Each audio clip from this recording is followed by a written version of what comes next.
sekarang berada di KUD Subur yang ada gudangnya ada di wilayah Wonokoyo, dan KUD Subur ini melayani hanya petani tebu, Bapak. Ya, sejumlah 400 hektar. Dan kebutuhan pupuk sebenarnya nanti secara detail akan disampaikan dari KUD, termasuk proses penebusannya seperti apa. Karena dari usulan alokasi ERDKK memang tidak bisa sepenuhnya dipenuhi oleh Kementan, Bapak. Untuk dari KUD Subur yang menyampaikan. Pupuk penyangga kebutuhan petani. Memang tadi saya oleh Bapak Dinas Pertanian memang benar. Kami memanggil dari petani melalui dari pemerintah petani, terima kasih yang pada tahun ini petani yang tahun 2023 kebutuhan pupuknya berkurang, untuk tahun 2022 ini sudah ada tambahan, Bapak. Jadi yang semula kami cuma dapat per hektar 294, alhamdulillah sekarang sudah mendapat tambahan menjadi total 865. Kebutuhan pupuk petani, Pak, kalau tebu itu 1,5 ton, Pak. Jadi masih jauh kebutuhan. Namun kami yang dipercaya oleh petani sudah sepakat menyiasati kebutuhan itu dengan ditambah dengan kebutuhan pupuk non subsidi, Bapak. Set A non subsidi kami sudah siap. Jadi yang 8 kintal kami cukupi dari pupuk NPK Ponska, yang selebihnya kami cukupi dari kebutuhan pupuk set A non subsidi. Jadi sudah kami putuskan melalui rapat bersama dalam nanti kebutuhan pupuk kami cukupkan. Masing-masing aplikasi tetap kami mengikuti aturan dari pemerintah. Ya. Dan kami terima kasih sekali. Dua tempat, yang pertama tadi di KUD Subur, ya, kemudian sekarang ada kios. Nah, KUD Subur ini yang untuk menangani yang pupuk untuk tebu, dan yang di kios ini yang di tebu. Jadi untuk kios apa ini? Anugerah Tani yang untuk menangani pupuk untuk pangan, yang untuk padi dan jagung, yang rata-rata cabai juga. Perbedaan ini terkait dengan karena jenis pupuknya. Kalau yang di kios ini karena untuk penanganan non tebu lebih banyak pupuknya. Kemudian kalau yang di kios kalau yang di KUD Subur tadi hanya 2 pupuk karena ada yang subsidi dan non subsidi. Ya.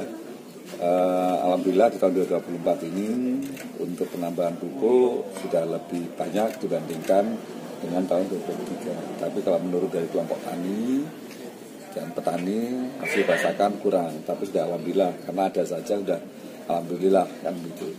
Dan untuk proses untuk pembeliannya dan lain-lain cukup di KUD Subur cukup baik, ya, tetap menggunakan aplikasi yang walaupun ini dirasakan oleh petani cukup ribet, tapi daripada tidak dapat, nah ini ya jadi diikuti karena prosesnya agak panjang, baik yang dari KUD itu karena kelompok, ya, dengan kelompoktan, hanya satu dengan surat kuasa. Tapi pada saat pemberian ke petani pun itu juga dengan proses yang sama, ya, dengan aplikasi, dan juga harus dicek terkait dengan KTP, tanda tangan, dan orangnya yang mengambil. Dan alhamdulillah tadi dari kecukupan ini karena ada tambahan mereka syukur. Ada beberapa hal yang memang disampaikan, kalau bisa memang kalau ada penambahan dari pupuknya walaupun kemarin sudah bertambah, kemudian memang diinginkan juga prosesnya dalam pembelian ini untuk dipermudah. Kemudian terkait dengan sarana-prasarana dan kondisi KUD-nya memang tidak dirasakan, sudah lama katanya KUD-nya untuk bisa diminta pada kita untuk ada perbaikan. Kemudian yang untuk di kios Anugerah Tani, itu melayani yang non tebu, jadi untuk padi, kemudian jagung dengan cabai. Dan ini ada dua yang disubsidi ada 2, ya, 2 pupuk, ya, urea dan NPK. Itu yang kemudian ada juga yang non subsidi. Proses pembeliannya juga sama untuk di kios Anugerah Tani ini prosesnya juga dengan aplikasi sama seperti pada saat yang di KUD Subur untuk yang tebu.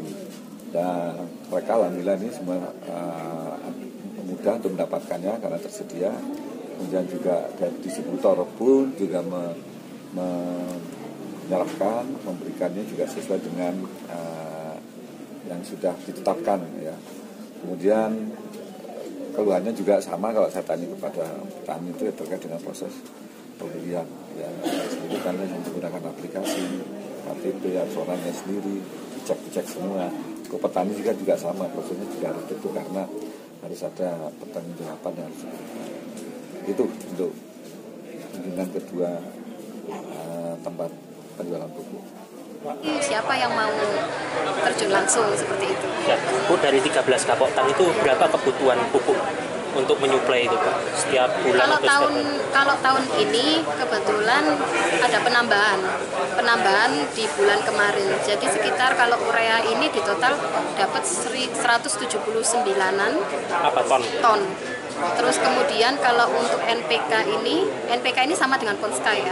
Ini 197 ton. Per tahun ini, Bu? Iya, tahun ini. Bu, terkadang petani juga mengeluhkan soal keterlambatan. Ya, keterlambatan suplai. Oh, kalau ini alhamdulillah sudah enggak. Misalnya kita 2 minggu kita sudah harus ada stok. Jadi nggak boleh sampai kosong, nggak boleh. Jadi kita harus ada stok. Seperti itu. Meskipun stok itu cuma tinggal 500 kilo itu harus ada stok. Jadi nggak boleh sampai 0.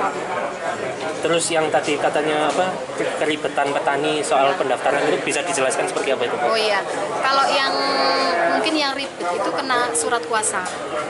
Kalau yang kelompok kebetulan kan sudah terbiasa pakai surat kuasa kelompok. Cuma kalau bagi yang menggantikan saudaranya meninggal itu harus menyertakan surat ahli waris yang ditandatangani oleh kelurahan. Beda lagi kalau penebusan dengan penebusan surat kuasa, misalkan orangnya sakit apa itu cukup tanda tangan penyuluh. Tapi kalau yang meninggal itu harus tanda tangan kelurahan untuk ahli waris. Seperti itu. Memang surat kuasanya beda-beda.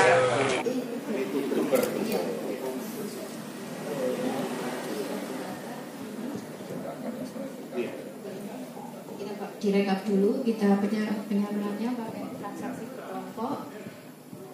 Kita buat surat kuasa, terus kita minta fotokopi, minta KTP asli, surat kuasanya. KTP Pak Imam betul.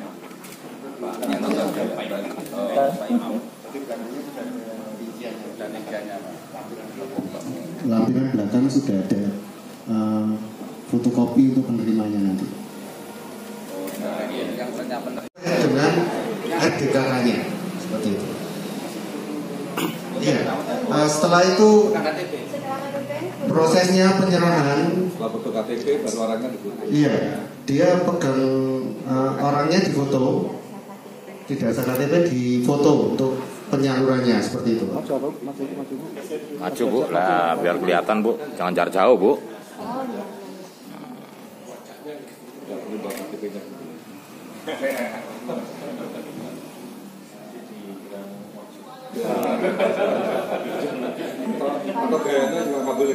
Ini KUD Subur dan kios pupuk Anugerah Tani. Di KUD Subur kita meninjau kebutuhan pupuk untuk petani tebu saja. Sedangkan di Anugerah Tani itu ada petani padi, jagung, kemudian cabai.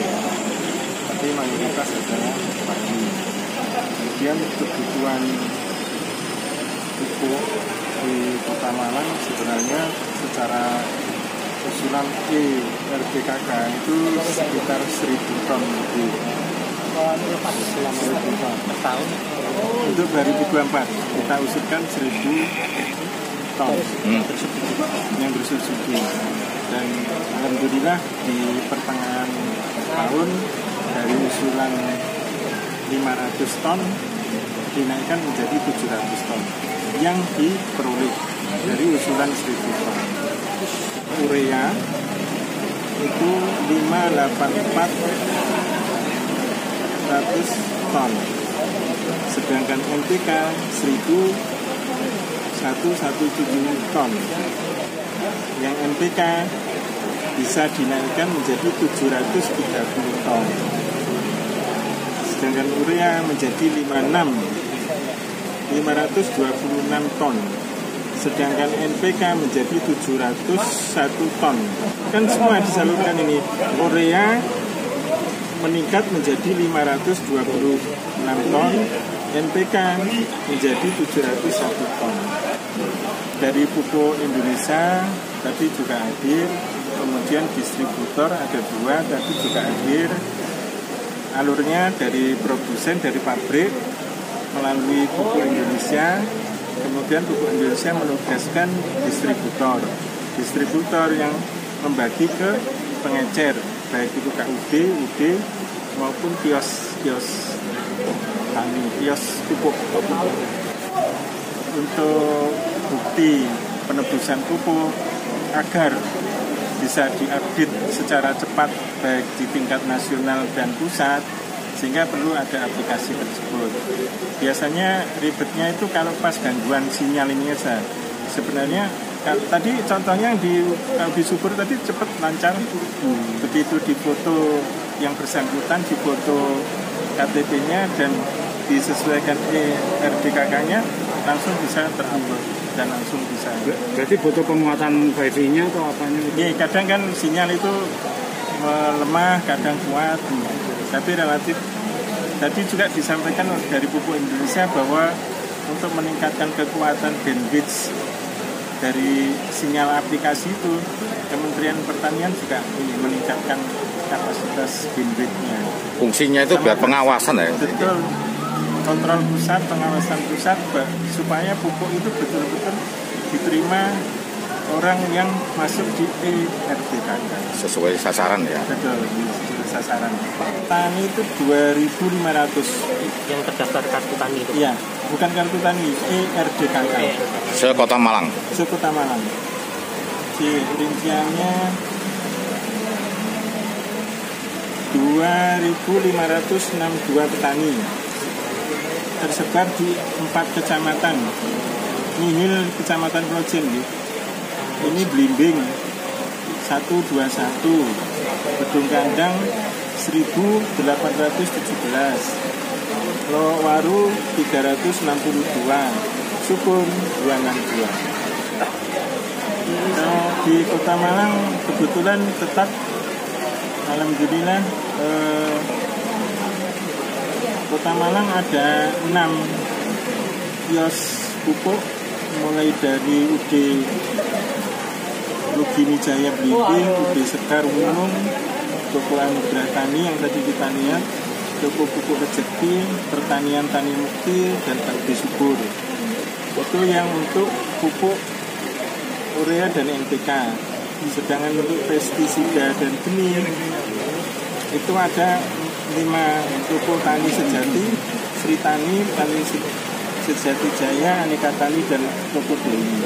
Berdasarkan evaluasi teman-teman penyuluh, kemudian evaluasi dari Pupuk Indonesia, kios-kios tani, kios-kios pupuk yang ada di Kota Malang relatif kondusif untuk kegiatan.